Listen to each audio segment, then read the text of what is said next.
pessoal, essa peça aqui, ao desmontar a furadeira, eu percebi que ela tá danificada, né? Com um furo aqui, eu até tentei soldar aqui e refazer o furo novamente em outro lugar, mas não ia ficar bom. E poderia, assim, talvez seria a alternativa mais difícil, né? Segundo a opinião do torneiro lá também. Então, juntamente, né, com essa opinião, resolvi fazer outra peça.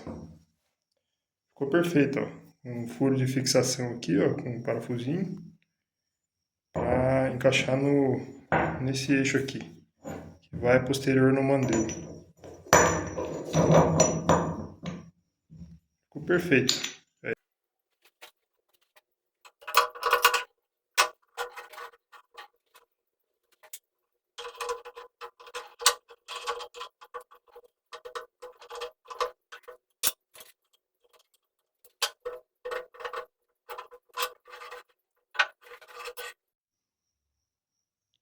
Depois de quebrar a cabeça um pouco aí, para descobrir a sequência certa de montagem, tive êxito aí, ó.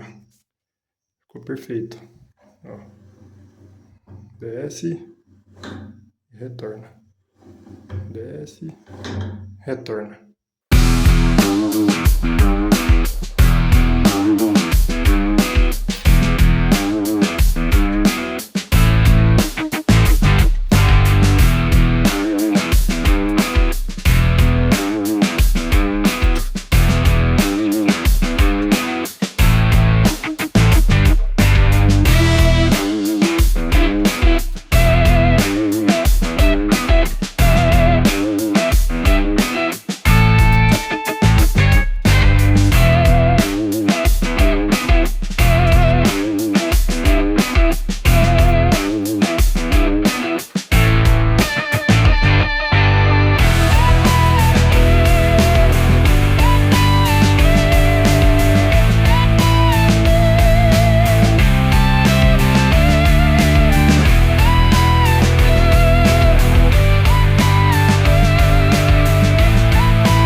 Concluída a restauração da minha furadeira Helmo, essa é uma FB16, motor de meio cavalo, feita de ferro fundido.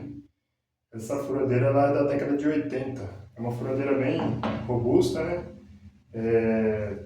Faz furos até 16 milímetros, que é a broca que serve no mandril, né? E eu estou muito contente, né, com o resultado que eu tive, né, dessa restauração, deu um pouquinho de trabalho.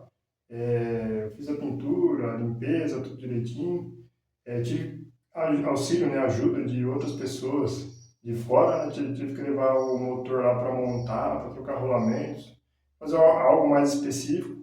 E também a usinagem, né, dessa peça aqui, fazer uma peça dessa nova que estava travada, estava enroscando, né, estava quebrada também, o furo não estava fazendo com a função dela. Mas no final deu tudo certo e eu estou bem contente com o resultado. Se tiver alguma ideia, alguma sugestão, comenta aí, curte o vídeo e vamos ver qual vai ser o próximo projeto. Valeu!